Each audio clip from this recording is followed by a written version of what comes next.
Samantala, nasibak na sa pwesto ang District Engineer ng Bulacan matapos itong masangkot sa maanumalyang flood control project na isa sa mga proyekto sa bansa na idineklara ng tapos pero hindi pa nasimulan.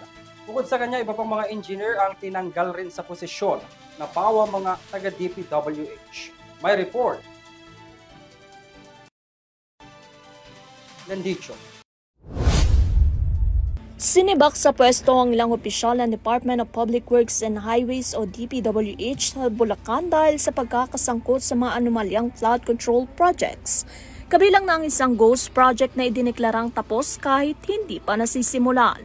Kumpirmado mula kay DPWH Secretary Vince Dizon ang agarang pagsibak kay Henry Alcantara, dating District Engineer ng DPWH Bulacan 1st District Engineering's Office. Ito'y kasunod ng isinagawang inspeksyon ni Dizon sa isang proyektong flood control sa Barangay Sipat, Plaridel, Bulacan. Ayon kay Secretary Dizon, ang proyektong nagkakahalaga ng 96.5 million pesos sa Angat River, Sipat Section ay idineklarang kumpleto noong June 2025 ngunit sa aktwal na inspeksyon ay natuklasang 3 linggo pa lamang nasisimula ng konstruksyon at ginagawa pa lamang ito ng mga pakyawang manggagawa.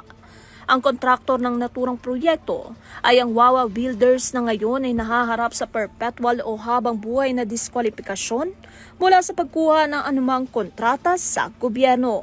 Kasama rin sa mga ipapasailalim sa lifetime blacklisting ang Sims Construction Trading na dati nang nasangkot sa mga ghost projects. Bukod kay Alcantara, sinibak din mula sa serbisyo sina Assistant District Engineer Bryce Erickson Hernandez at Engineer JP Mendoza na dating hepe ng construction section ng DPWH Bulacan 1st DEO. Nakakawito 100 million. 100 million. 100 million. So si Henry Alcantara dismissed, and we will recommend filing of charges with the Ombudsman. Bryce Hernandez, JP Mendoza, I will already begin proceedings of dismissal. No, may proseso tayo dyan, kailangan natin sundin yan.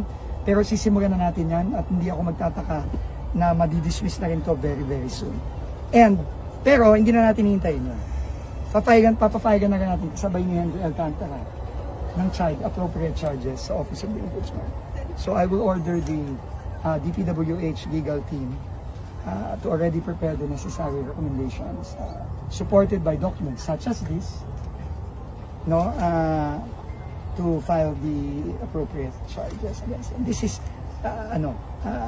This is criminal.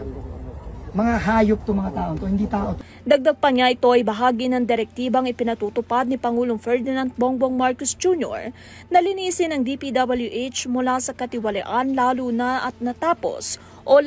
matapos ang sunod-sunod na issue ng mga substandard at ghost infrastructure projects.